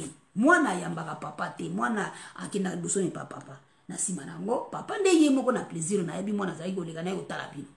Ndenge moko mutu moko ayebisa kinga lilobi. Oh mama te, ozomona na 2015 papa ki angani ayaki na Kinshasa, tanga kutani na yaki asali turu na Kinshasa, après ki neko tala le président Kabila. Omoni soki pa zomi boye ba osepela pete pour ani ka sasali ngana libite. Oya Kabila abeti combien de tours na kamba wana. Abeti combien un abonné, azalaki abonné kuna. Donc wana ezalaki abeti tour, c'est normal.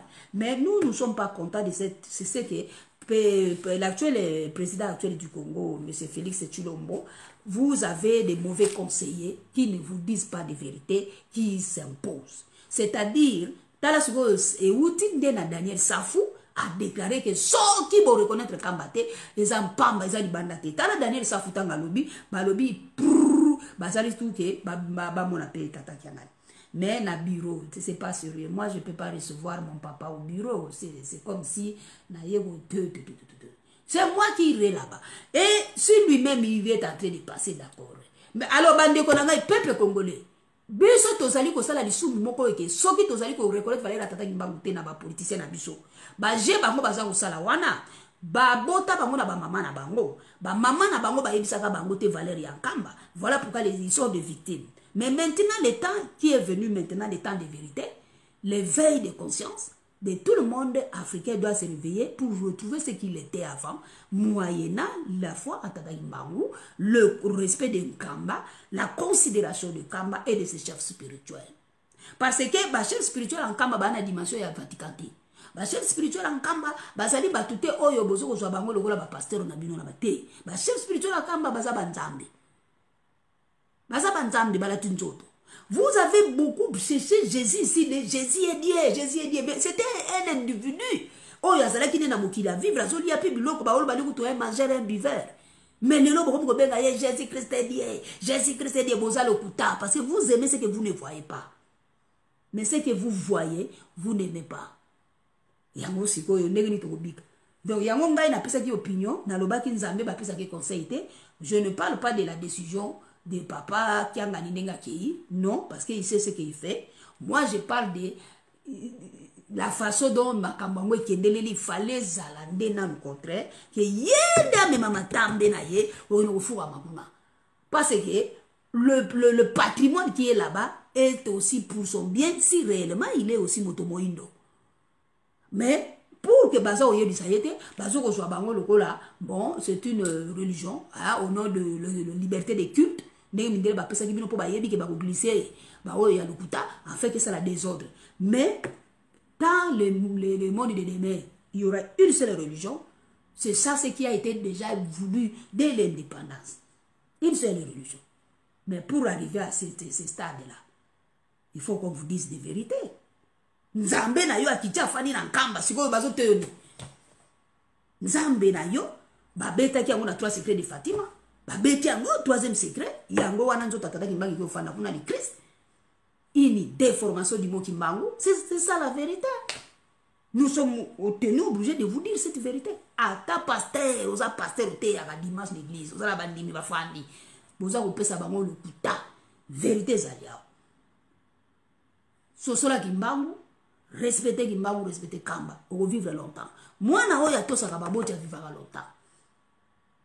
Yango wana siko toza koloba ete bato mitema mabe oyo balingi ko conseiller Félix malamu te baza kolinga koyebisa Félix bombe bango beta kara ko kende te ba njor ya vie bandoki ya Félix parce que na koyamba ya yambi to yoki ba fuite ya information balobi interruption na entretien wana pamba nini Félix asa nini ayamba ministre moko aza kozela ye aye na projet na mundele moko pa ye aye na donc en d'autres termes ba yebisa Félix kata na ino conversation na ona tataki yangani yamba batwana siko Batouana ba osala Félix ndongo ba yebike ba osimisa Félix touche pour que ye azokisa mutema ya tata wana tangu ya kokende mekonta bongo sima nango retour tango ya bongo bango kaka batouana ba oseka Félix ya mwana pe balobi ke Félix azalaki ferme on dirait azalaki inspiré na so sila na ye après bino bokoti fuite na lobi bien fuite information tango ba pesinga na kate na oseka na biso remeza pe na ndengwana donc ba yaki ko distraire Félix. Alors ce n'est pas sérieux. Donc c'est pour moi je finis comme ça. Moi je ne suis pas content. J'aurais préféré parce que naza contre Bokonzi à Félix c'était biso to so la résistance à que oh Félix to biso to la combat na nous sommes en train de conscientiser la nation tout un peuple. Musala oui ça ma casse. Et ça peut ba risque na ngombe tozo banga te tozo ko tango la poto za ko ndima tata na biso asa na bomoi. Donc tozo ko conscientiser le pays, le peuple au babima libanda ba soso la nzambe na bango ba soso la kambalo ba biloko tozo ko sala ba zo biso ba tentente yango ndi tozo ko loba ndengwa. Alors tant que Monique Félix a yambi papa qui a na bureau et ils a yambala pe a liboso na titre ba article ngo petolobi ah pour ba moni ba yebisa été. Moi je sais qu'il y a aussi des kimbangistes des originaires de Kasaï, des kimbangistes de Kasaï. Est-ce que bino pena so bofani be bino ko mona yelo kwa leza malamu? Parce que moi na ayambi tata na ye na bureau azaki tanyo surtout akoki ko kini kotala tata. Mais à yébite que yéwana tata. Bon, maintenant, la stade des martyrs, des gens qui prient, oui, Seigneur, pardonne-nous, parce que Dieu, nous avons fait des hommes comme étant de Dieu.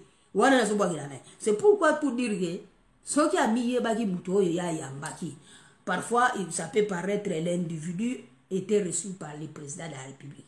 Alors que Nzambe, Aya Fandi, Ayo, donc, ils ont comme B, na bateau, Yébi, Bagwaki, Benda, Mwana, Mato, Balabitata.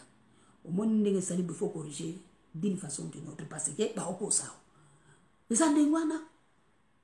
Bah tu vas mi tema mabe bah tu peux pas pambwa mater na vie. Bah tu vas la distrait pour bah tu vas la problème. Pour ngai mama fita ça c'est mon opinion. Président Félix Tshisekedi wa yo za wa mulumbate. Chilombo. Kombo na yo la kisi Chilombo ni la sa victoire. Bongisa tata likambwa. Moi je suis en train de vous dire sérieusement. Bongisa baso kosa yo. Tala Daniel Safwa beti kelelo na media kuna alobi yango ba yebisi ngai babi mama Daniel Safwa loba ki yango na media ke ba kosa yo te olo kende na ba Vatican ba Trump ba ni ba investisseur banda nanu na kamba. Alors il fallait que banda kuna mokili mobimezo beta défilé kuna tango yindi la ba kenda kuna na kamba. Représentant Union européenne Félix vous comprenez pourquoi kima kina kamba kuna kiko fuka ma papa. Mais botika makambo yo kozwa tata Kimbangu comme individu. Papa Kimbangu Azanzambe. C'est lui le Christ qu'on avait détecté. Et pas ya Simon Pierre dans Yesu. Qui avait dit ya lobinga inde tata ya fumi Yesu. Yende tata na kolo Yesu obino bozo Jésus-Christ c'est une déformation. Jésus-Christ c'est un égrégore. Nous avons plus qu'un égrégore. Tata Kimbangu n'est pas un égrégore. C'est Dieu parmi les hommes. Emmanuel. Nous devons respecter la mémoire de Tata Kimbangu. Nous devons respecter Kamba avant de respecter les autres congrégations ou les autres endroits dits sacrés. Le premier endroit sacré que l'homme noir va respecter, c'est Kamba. Ce qui, si vous ne respectez pas ce qui est à vous et qui vous a donné des libertés, oh, il y a possible de leur valeur. Bon, ben, quand président, vous avez un salon luxueux, vous avez tout comme ça. Et Zali Tata Kimbangu. Alors, bien, Ndima qui passe, il pas bataille, qui beaucoup dit téléma. Congo, Sosola Nzambe na yo Kimbangu. Tata Kimbangu Azanzambe.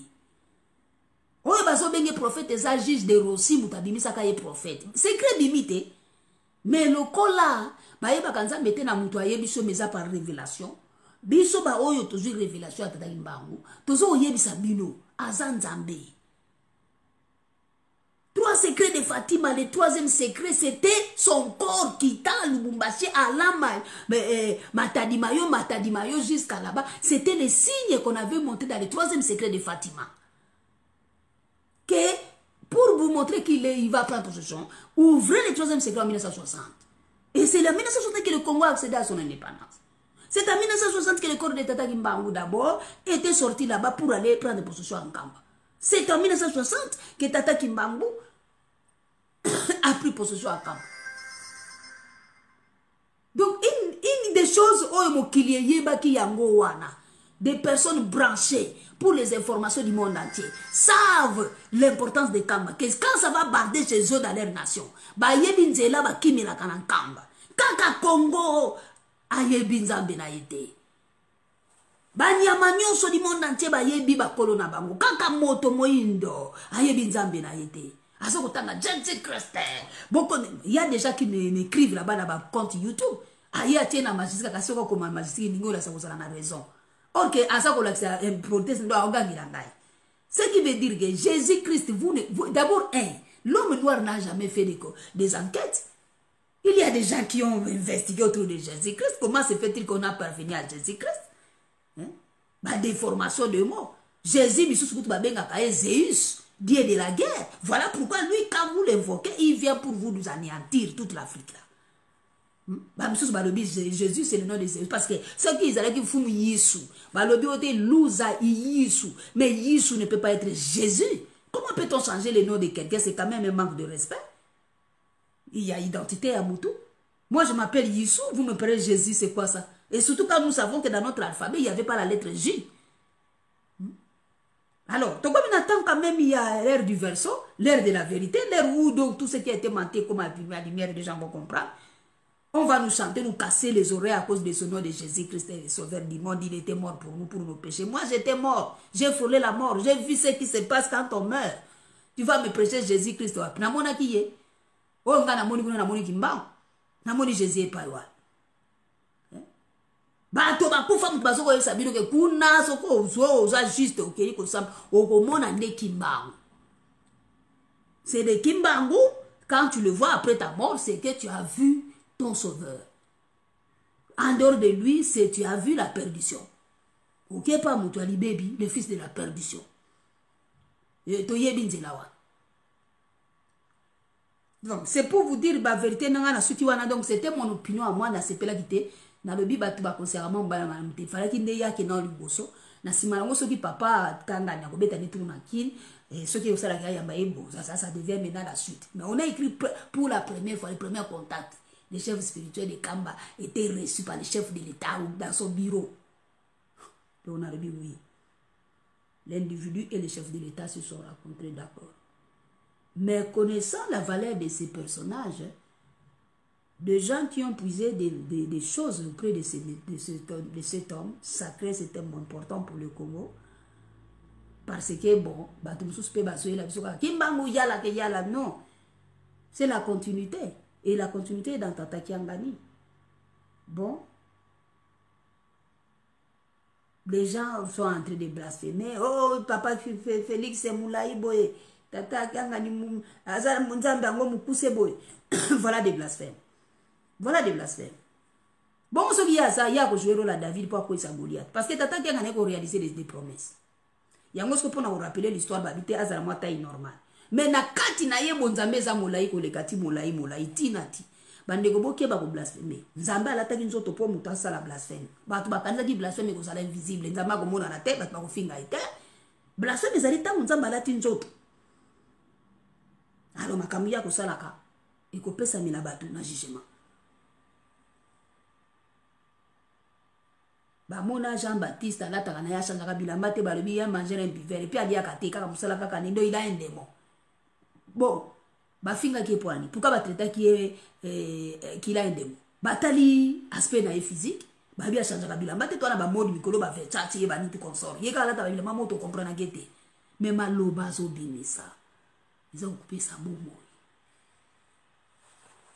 Alors il faut beaucoup comprendre encore. Il faut me comprendre encore. On n'éduque pas Dieu. C'est Dieu qui va t'éduquer. Bah, tu me soucies pas comme il a niveau net, il ne va éduquer Nzambé. Yangwana bandeko, tant que tu n'as qu'une question, wana maman, si quoi, ce qui n'a niveau, wana batuni au conseil au lobani, nabi, attention. Niveau no koto nabi, cela dépend de moutouni à considérer. So yo nga nazo considérer muto ki azanzambe pona yeba ki ye sanke na mona ina mokili na kopese conseil te na koyoko ya lobi n'a qu'aucun expliquer les cambou, mais décision ça lui appartient. Tandis que ceux qui sont dans l'individu, en tant que nous allons débattre. Alors ceux qui sont à côté, dans l'église, nous allons débattre. Et là, moi, je vais dire que non. Tata beta ka moi lo mogo me odieti. Et beta ka ne to yonde na bonzambe no sala ite ayanda. Bwana ndeto ngama mais na ndenge ya boye donc c'est ça. Voilà, na ceux qui wana bandeko na ngai, molili ekoti, je sais pas. Na éviter pourquoi ba salinga boye, na ceux qui wana. Donc oh ezali deuxième partie na yaki nango pona ko sili sa pensée na ngai. Topé sa tata qui m'a valeur parce qu'il le mérite. Mon qui m'a basi ba yebiye. Kaka ba congolais ba osala sembla et résistance na ba passer na bango. Continuez de presser Jésus mais quel Jésus puisqu'il a apporté, il porte maintenant un nouveau nom. Ce qui boza oye ba ngote toute la vérité vient dans tata Kimbangu et le secret est dans Kamba. Ba pasteur nyonso ya congolais. Partout tis kana sutu bino bozali. So ki bolingi bozwa lobi lo futi na bino. Bozwa makolo na bino e nyata Kamba. Pendant qu'il est encore temps, et il y a ta kamba, écoute la tata kiangani. On l'a vu que oui, il y a un pasteur. Un pasteur et l'église, na te yaki ba te bokonzi na likolo. Mais na yoki ba témoignage belé que nzambe azali awa. Alors ceux qui sont nzambe ngala te akazali awa. Yango ngana ye. Na lingi te bo pambola ngai na musala na ngai, pe nini secret na biso to sala. Lokola balobi azali awa. Bo se bo tester na de loka ndengwa. Alors, pasteur, tu seras béni. Moi, je vous dis, il y a d'autres pasteurs qui vont là-bas à Gobatama. Les gens pasteurs, moko basi ba pianga kombo na ina boka même Allemagne, ça qui na gamba, qui na kufuka mela. Kilon. Ma beta fanda na ekal. Mais biso to yebi. Nana biso na tanga kombo na ete. Pasteur moko tasabi mama feza ngana meki na bandimi na ngamu ke ko spite kimba wa misusu. O mona o pasteur ko mobunga. Mundimi aza koyebisa pasteur azobunga. Donc ça veut dire le berger qui est censé conduire le troupeau, quand il montre le chemin, va à gauche, les brebis est en train de discuter. Na muto la de là que non yo bungi. Donc vous voyez comment le Satan, le diable a sakani na mokili pe a sakani na vérité. Ngai soki nazalaka mbama mokami l'église. Nana mwanda mwa bandimi na ngai te tata ngamba visita ngai. Donc tata ngamba yebaki ke soki ezalaki ngai même là na soko kamba. Na bisi bango polele vérité ezali ya ezaboui. Na ko enseigner bino nzambe to so sambela. Non propre na ikimba. Olingi te metambola kende na yo. Pe ndana ko prouver yo que ndongo ke wana lobby faut osenga nga pardon parce que pesa milio na jugement. Oyoka kingai mama mokambi na yebisa kiyo. Otelemeli ngai okei. Kende botika ngata misa to mine. Mais lobby bokozonga moko na ba témoignage na mina ba frappe bozwa ki lobby bosenga ba pardon. Donc oyo zozanga ba passer ba ozanga courage. Ya koloba ete tata Kimbangu yaki alata nzoto eza muri osa. Ye wana de Christ. Boluki pasteur buka trois secret de Fatima. So za na ngote tunanga mama feza na pia. Soko po ngite luka makama maneve de Kimaza. Ba preuve ya temple ezo kitabo. Ba vérité c'est que ça mais bon ça va peuple congolais. Parce que peuple wana nde yende nzambe azoko luka ya racheter azongise na mboka na ye. Bakamba mu. So aboyi. D'ailleurs, ba kufa ezoya ba veneme belé ba surnaturel ko boma ba te belé ba ko kufa ndengwa na bake kamba ya molimo ba ke samba kuna ba ko samba api ba zu condamnation na ba. Donc c'est sert à rien, il y a pas d'issue. Merci Nabino. Alors na kokotanga banani awa na sukisi pour ba komi ebelé Didier Bitaka pesinga mbote Beni Boy Marobi bonne fin de semaine. Merci. Basile Alofo alobi nini? Basile Alofo alobi nini? C'est pas sérieux, hein? Parce que les gens molili moko na comprendre en hôtel. Basile Alofo alobi nini na silisi émission na ngai. Voilà. Basile Alofo alobi nini? Allez. Moi, au moins ça, et puis ça t'a moi lumière d'ambo. Nazotanga ka bino bandeko na sina sisinanga. Basile Alofo alobi nini? Bonjour Maman Feza. Naza na mosala kalate break time ezo sila donc na kolanda kaka moke po na sikoyo mosala malamu mama. Merci Rolanda no après Ben Boy Mabi dompe invita kanga yaka kolanda matea ya mfumu Yesu yo mutu obandaki pour réclamer que tu n'as jamais entendu nous autres parler d'Nkolo Yesu. Non, nateyaka ye, nalobaka ye to démontra kango, ye atika nanu, ye problème n'est ça que ne citez pas le nom de Dieu. Ça c'est l'extrémisme religieux. Il faut pas que ça soit ainsi. Tozo ko relater ndé ko expliquer makambo. To ko sama ki minute. Ba we bakaka mina ba Jésus lacre, wa o Jésus Christ, Jésus ga kuta mina Bethléem. Ba ngo defuta la sabao ke zaki makambo ba indo na mbanzako. Ya ngo bito ça que fait à conscience. Mais il peut-être kayo kakabisote yango wana asa ko loba ndengwana.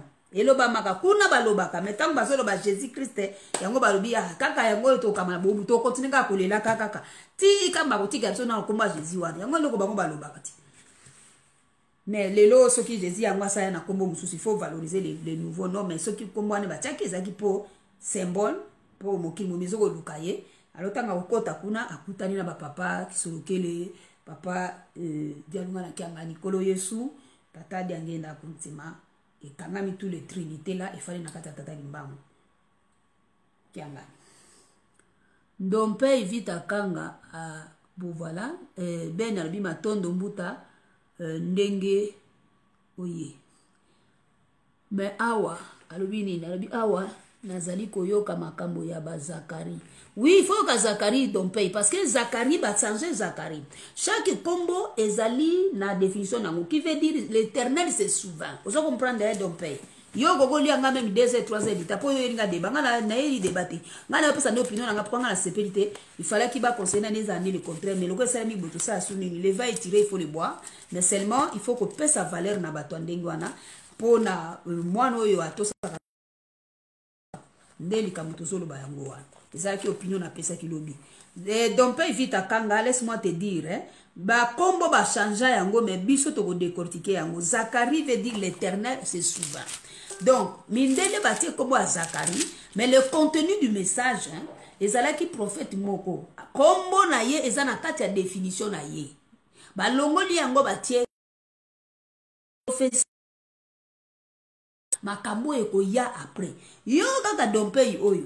Ozaka na babiloko ndo yo linga ko loba menga na za inspiré na babiloko wana te nakenda ko fuina ngo soki na zwi message moko andengwa na ko fuine olobela ka biso awa opesa ka ngai prophétie ya soki reine Nefertiti yo pesa ka yo soko professionnel ne yo ndimi yango bi mama feza tala prophétie ya Nefertiti omoni te prophétie ngo pene kokani na tango to so vivre mama tata kimba to solo na yo te tompe contenu à Nefertiti yo lobi nini te Nefertiti ye wana ba bisusu balobi o akenato ye wana na Bible Abraham ye wana Sarah donc babilo komo ko andengwana vous voyez pourquoi parce qu'on a fait les dissimulations tout kabilo kona wana Zacharie là qui l'Éternel Dieu se souvient Zacharie hein dont le nom veut dire l'Éternel se souvient donc Nzambe akanisi donc yango alobi nini akanisi ko sala biso bolamu ali soit restauré biso yango ba bengi ye Zacharie mais Zacharie il y a li kombo ya portakité il portait certainement un nom qu'on a défini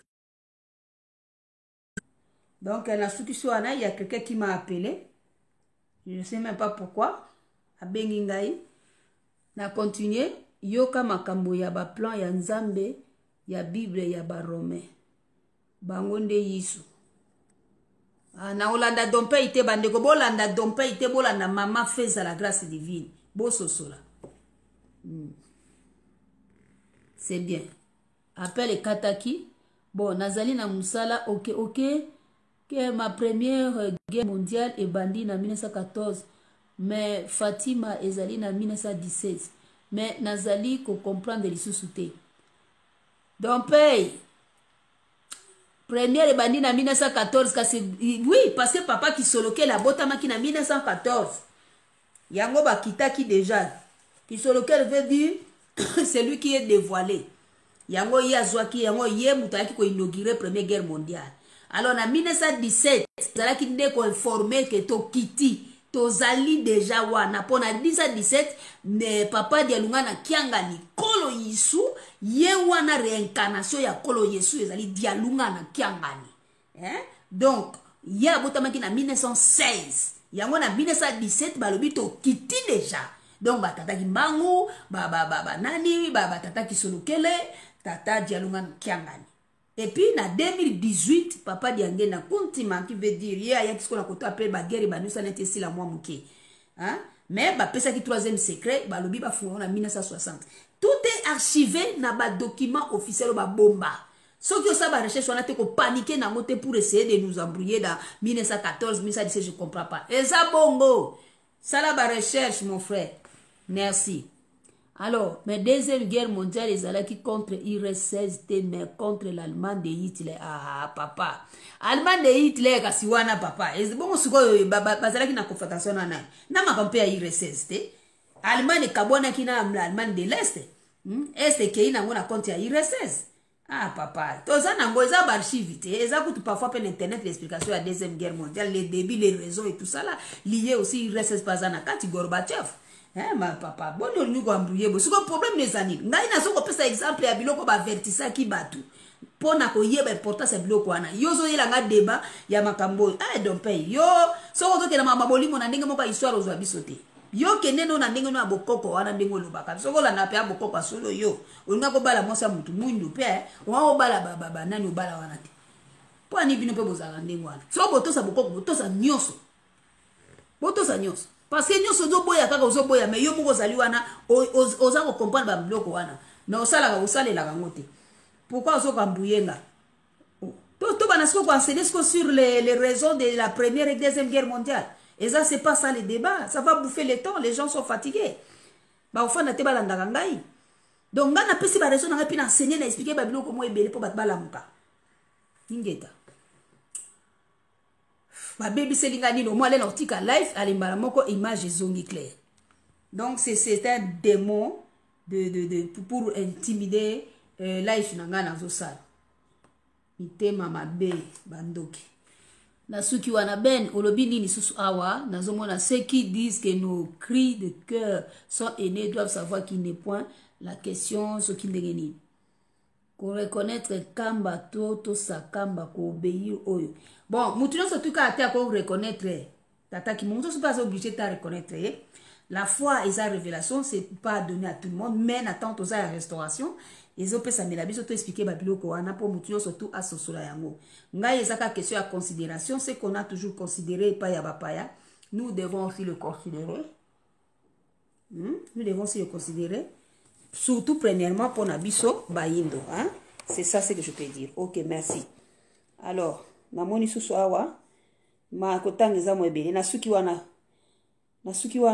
beau partager pour na bato ba comprendre. Toto sato linga papa kimbangu to mettre ye en valeur. To considérer makambo na biso bato ba indo po ya ko sala biso bolamu. Asi aloba yango pe makambo yango na pe ezali ko salema. Ba politicien bazali bato oyo soki balibi ke bazwa mayele ya ndenge ba okuma mboka wana. Alors ba yeba ndenge ko sosola makambo etali pe tata kimbangu. Ainsi c'est ça. Le reste il y a des raisons qui nous échappent. Wan etali bisote. On aurait souhaité ezala autrement. Hein? Voilà, merci beaucoup. Mais le col salami boye, c'est un peu une déception.